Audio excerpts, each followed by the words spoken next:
আপনাদের সবাইকে আমি শুভেচ্ছা, আন্তরিক অভিনন্দন এবং কৃতজ্ঞতা জানাচ্ছি। আপনারা 6 নং হুড়কো ইউনিয়নের বাবুবাড়ি সংলগ্ন সবচেয়ে বড় দুর্গা মন্দিরে আমরা সমবেত হয়েছি।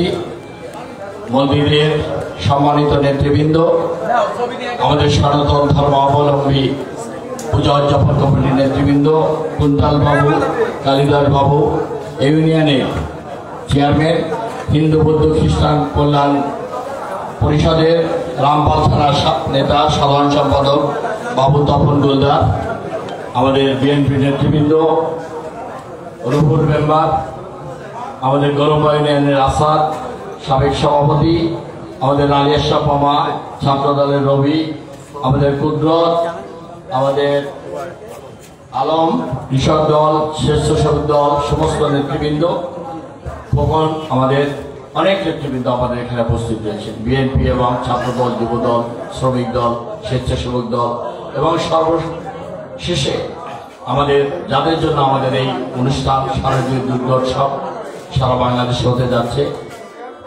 বাগেরহাটের 9টি উপজেলা এবং 3টি পৌরসভায় এই দুর্গোৎসব চলছে, শুরু হতে যাচ্ছে। 9 তারিখ থেকে শুরু হবে, তার প্রস্তুতি পর্ব চলছে।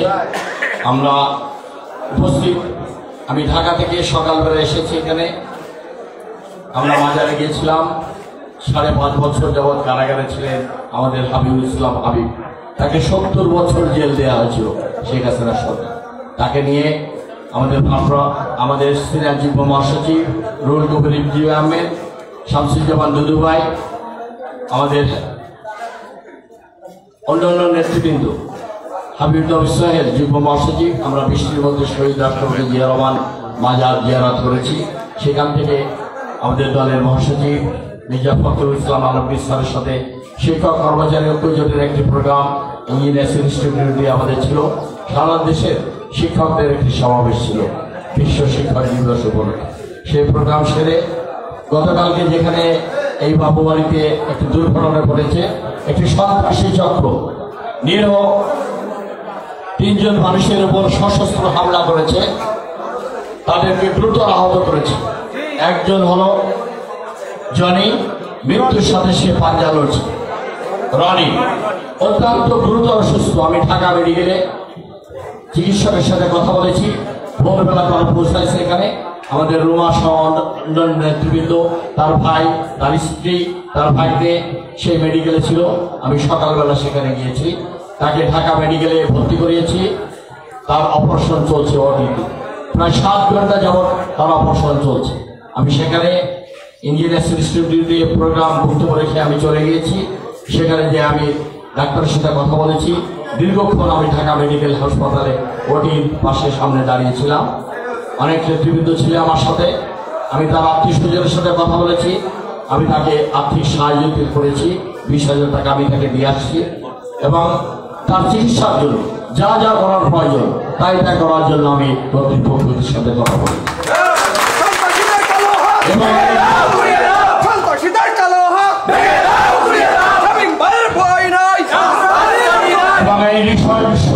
হত্যার উদ্দেশ্যে যারা তাকে হত্যার উদ্দেশ্যে হামলা করেছে রাতের অন্ধকারে, সেই সব খুনি, অস্ত্রধারী, মাদক ব্যবসায়ী চিহ্নিত এখানে।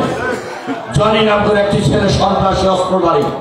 আমি সম্মানিত সেনা ক্যাম্পের মেজর হাফিজ সাহেব আরিফিন সাহেবের সাথে কথা বলেছি। রাত 1টা পর্যন্ত পুলিশ সুপার মহোদয়ের সাথে কথা বলেছি। তারাও চেষ্টা করছে। রাত ধরে তারা ঘটনাস্থলে সেনাবাহিনী অনেক সদস্যবৃন্দ অনেক কষ্ট করেছে। এই বেলা ব্রিজে তারা সারাক্ষণ রাত করেছিলেন এই অপরাধীদের, এই সন্ত্রাসীদেরকে ধরার জন্য। পুলিশ প্রশাসনের সাথে আমার কথা হয়েছে, তারাও তৎপর রয়েছে। এই সন্ত্রাসী যারা এই হত্যার উদ্দেশ্যে নৃশংস রক্তাক্ত অবস্থা সৃষ্টি করেছে, 3 জনকে আহত করেছে, মুমূর্ষ অবস্থায় রয়েছে। একজন হলো জনি, আরেকজন হলো রাজু, আরেকজন হলো মাসুম। 2 জন খুলনা মেডিকেল হাসপাতালে চিকিৎসাধীন রয়েছে, আর একজন ঢাকা মেডিকেল হাসপাতালে গুরুতর অবস্থায় অপারেশন থিয়েটারে রয়েছে। এই অবস্থায় আমি আপনাদের মাঝে এসেছি আপনাদেরকে অভয় দেওয়ার জন্য। যারা সন্ত্রাসী যারা মাদক ব্যবসায়ী, যারা লুটেরা, যারা দখলবাজ, যারা পরের সম্পদ লুট করে, তাদের কোনো দল নেই। তাদের পরিচয় হলো সন্ত্রাসী, লুটেরা। যারাই সন্ত্রাস লুটপাট করবে, দখল করবে, তাদের বিরুদ্ধে জনগণকে ঐক্যবদ্ধ করে আমাদের প্রতিরোধ গড়ে তুলতে হবে।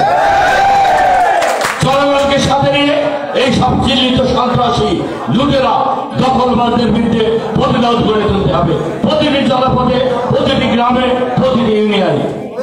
আর বিশেষ করে শারদীয় দুর্গোৎসব উপলক্ষে প্রত্যেকটা ইউনিয়নে আমাদের হিন্দু সম্প্রদায়ের লোকেরা, আমি আগেও বলেছি, এখনো বলছি, আপনারা নির্বিঘ্নে আপনাদের পূজার উৎসব পালন করবেন। কেউ বাধা দিলে, অপতৎপরতা চালালে তাদের বিরুদ্ধে কঠোর ব্যবস্থা নেওয়া হবে।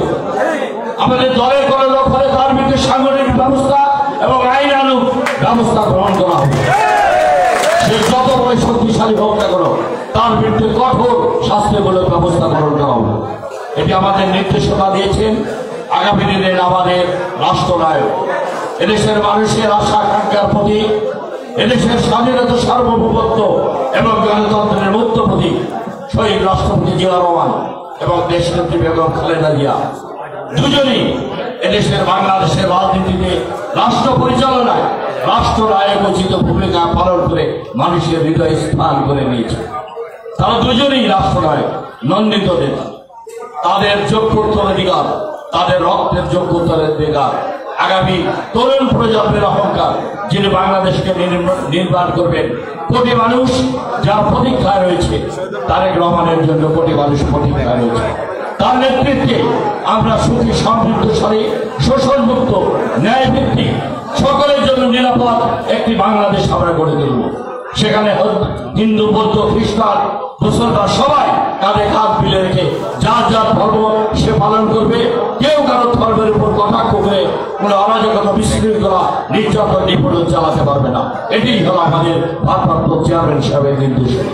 সেই নির্দেশনা শহীদ জিয়ার আদর্শের প্রতিটি সৈনিকরা হিন্দু ভাইদের সাথে, খ্রিস্টান ভাইদের সাথে, বৌদ্ধ ভাইদের সাথে কাঁধে কাঁধ মিলে নজির দৃষ্টান্ত স্থাপন করে আপনারা ঐক্যবদ্ধ হয়ে প্রতিটি জনপদে, গ্রামে, মহল্লা, ইউনিয়নে আপনারা শান্তির পতাকা উড়াবেন। মানুষের জীবনের, জানমালের নিরাপত্তা নিশ্চিত করবে। যারা অরাজকতা, বিশৃঙ্খলা সৃষ্টি করবে তাদের বিরুদ্ধে আমাদের সংগ্রাম, লড়াই অব্যাহত থাকবে। এ লড়াই জনগণের সাথে হিন্দু সম্প্রদায়, বৌদ্ধ, খ্রিস্টান সবার পাশে আমরা সর্বশক্তি দিয়ে আমরা পাশে দাঁড়াবো। আমাদের দেশপ্রেমিক সেনাবাহিনী, আমাদের পুলিশ বাহিনী, আমাদের প্রশাসন আপনাদের পাশে রয়েছে। সংখ্যালঘু ভাইদের নিরাপত্তা, জানমালের নিরাপত্তা, মন্দিরের নিরাপত্তার জন্য তারা কঠোরভাবে পরিশ্রম করে দায়িত্ব পালন করে যাচ্ছে।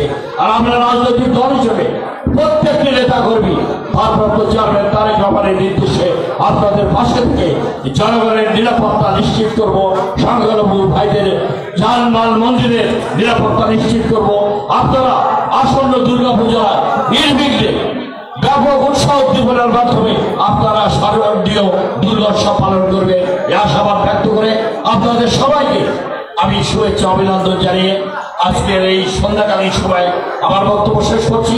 আপনারা কোনো চিন্তা করবেন না, আপনাদের পাশে আমরা রয়েছি। প্রতিটি দুর্গা পূজা উপলক্ষে প্রতিটি মণ্ডপে, প্রতিটি দুর্গা মন্দিরে আমরা সফর করব এবং আপনাদের নিরাপত্তা নিশ্চিত করব। এই আশাবাদ ব্যক্ত করে আপনাদের সবাইকে ধন্যবাদ জানিয়ে আপনাদের এই মন্দিরের পূজা উদযাপন করার জন্য আমি কিছু আর্থিক সহায়তা করব, সেটা আমি আপনাদেরকে প্রদান করব। এই আশাবাদ ব্যক্ত করে আপনাদের সবাইকে ধন্যবাদ জানিয়ে আমার বক্তব্য শেষ করছি। জিন্দাবাদ, সবাইকে শুভেচ্ছা এবং ধন্যবাদ।